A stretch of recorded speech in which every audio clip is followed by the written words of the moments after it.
嗨，大家好，我们接上一期的话题，今天继续探讨英式口音和美式口音的区别。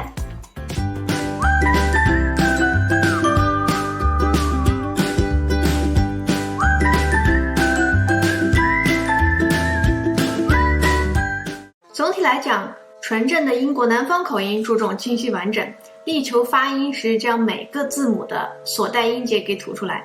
与此相反，美国口音则随意许多，而且许多音节都会在发音的过程中被刻意省略掉。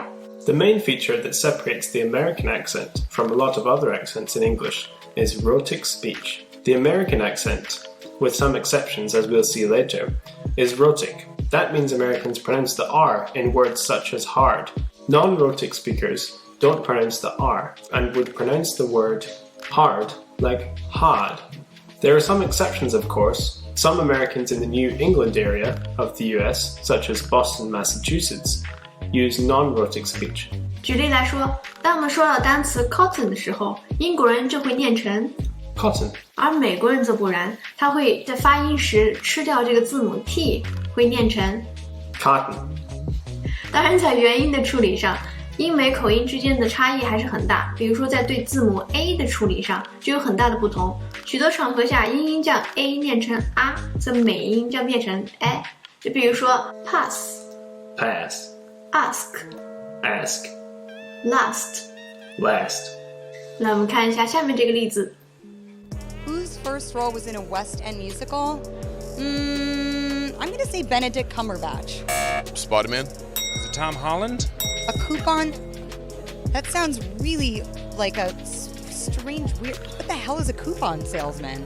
I'm trying to now think who passed on, who died. That sounds like a shady job. I'm gonna say Mark Ruffalo. Zoe Saldana? One of the Guardians. Oh, the Guardians. Chris Pratt? Oh, that makes sense. That seems insulting. This is easy. What else you got? Oh, it's got to be Benedict Cumberbatch. Yeah, that makes sense too. Cancer. There you go. This whole secretive thing, it's just not my style. It gives me a lot of anxiety. So I'm very much looking forward. I will be celebrating not only the premiere of The Avengers, but the fact that I can actually not have to keep these crazy secrets anymore. I can't take it. Mark Ruffalo is the worst. He's so bad. He's like embarrassingly bad. So something with Americans compared to English, British people, is that sometimes it sounds a bit more nasal. So an English person might say premier, but here Scarlett Johansson says premier. Yeah. Kinda. I think that one obvious thing I noticed is in American accent say I can't take it instead of I can't. Oh yeah. Would you consider yourself to be the leader of this group? If you say so.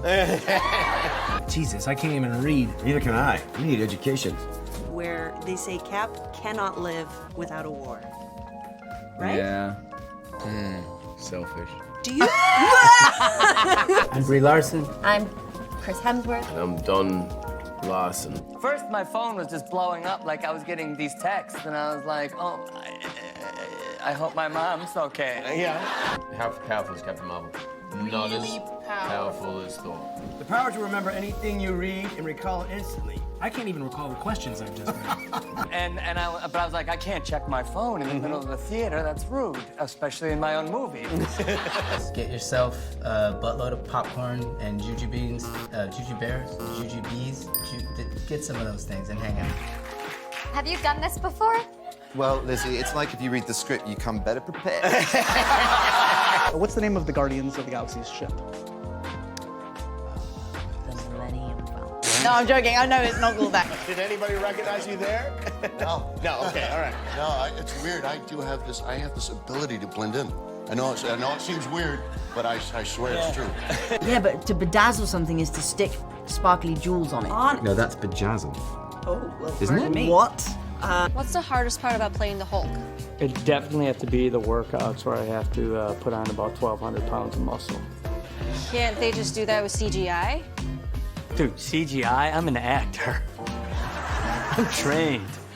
I don't want to destroy the universe. I want to save the universe. So I'm going to just flip the question and say, what would I bedazzle to save the universe? Got it. Bedazzle. Bedazzle. Just don't go back to that word. Just drop the jet. Did I say bedazzle? Yes, again. And she said, turn off your phone. I said, what? Your phone is on. Turn off your phone. And I was like, my phone's not on.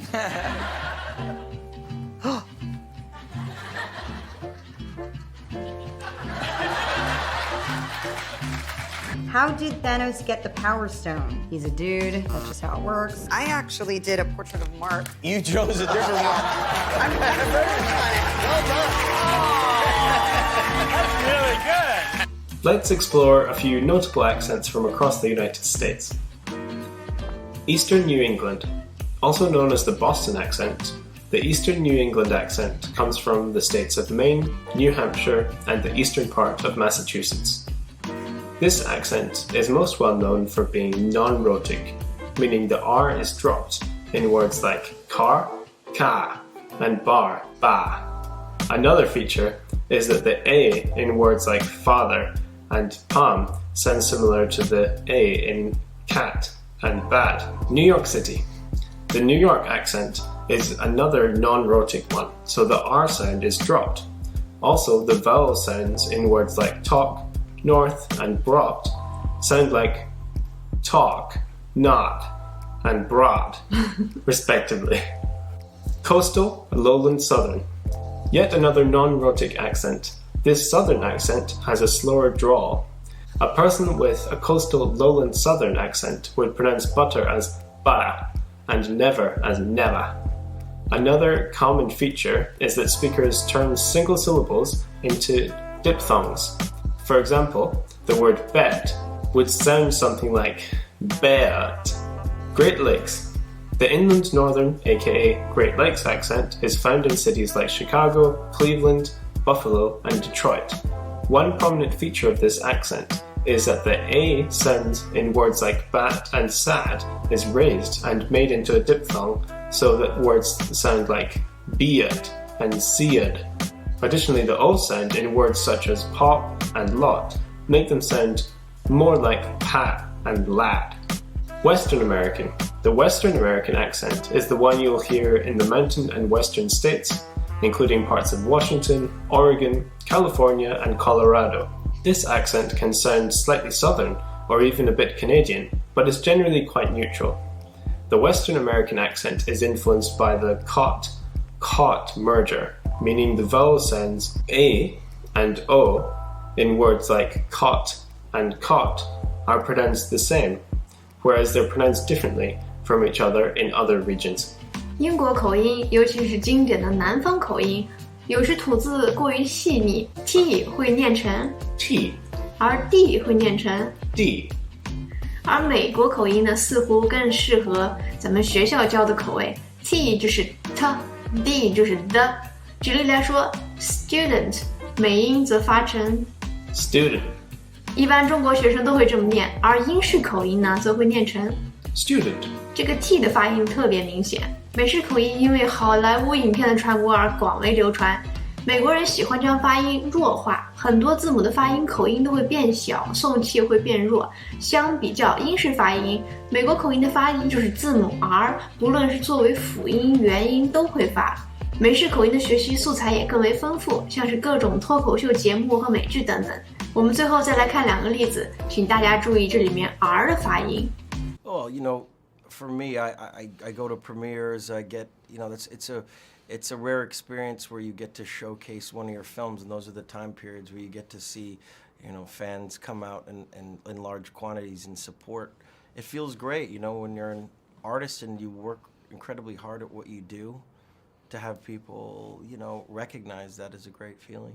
And when you go internationally, for example, when you went to Argentina, do you learn any Spanish or with Alejandro? No, the truth is that when you go off in these locations, you're so concentrated on your work.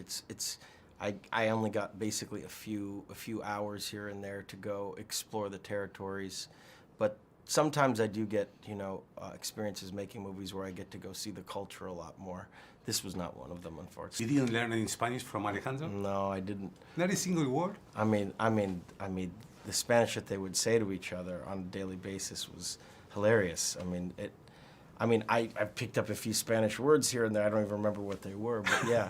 You know, Alejandro won the Oscar last year, and everybody's saying that this is your time. What do you think about it? What would it mean to get it? I think that the one thing that you know when you make movies is you go in there, you do everything you possibly can to make a great piece of art, and you have no control over what's going to happen. So what it meant when you got your first nomination then, 1994? Oh, I was very taken aback, and I was very surprised. The thing that I remember most of all was being petrified to go up on there in front of, when I heard how many people actually watched that awards ceremony, I was praying that I didn't have to go up on the podium. That's what I remember.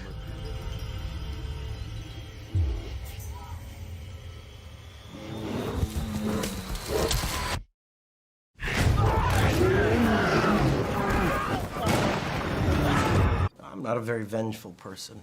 No, I wouldn't say I am. Hello, I'm Matt Damon. Welcome to Movie Phone's Unscripted, a show that has such a low budget they couldn't even afford a host. I'm sitting here with Leonardo DiCaprio, to talk about our film, The Departed. We're going to ask each other some of your questions as well as some of our own. And I'll start with the first question. Here we go.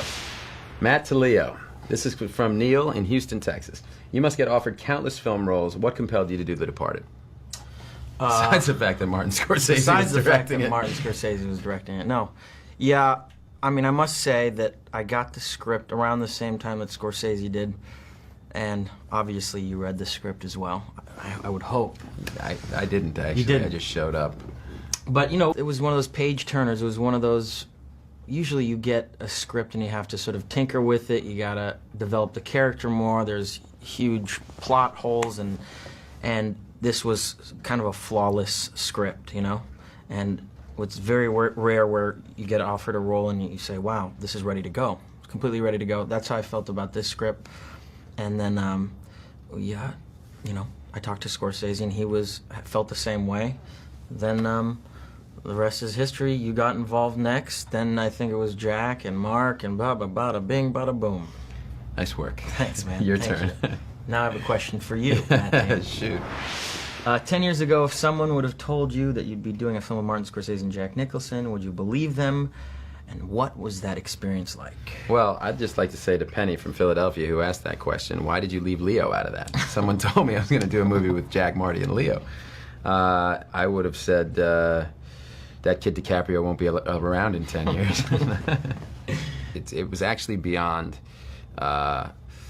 my wildest possible daydream that I'd be doing a movie with Marty and you guys, and that took place in Boston too. That's another thing. Like being from there, it's really in my wheelhouse to play a character who's from there, and it just and the roles that we got were so great in this movie. It was like all the characters had these real layers of complexity about them, and in movies that have a big budget, you generally don't get the bigger the budget, the more kind of one note and boring your characters tend to be. So it's hard to keep things with a budget of this size interesting, and I thought the script did a great job of doing that, and Marty really encouraged that with us. And yeah, in a lot of ways, our characters were two sides of the same coin too. Right. Yeah, I would definitely agree with that. Now I have to ask you, okay, from Sandy in Albany, New York, how much of yourself do you see in your character, Billy?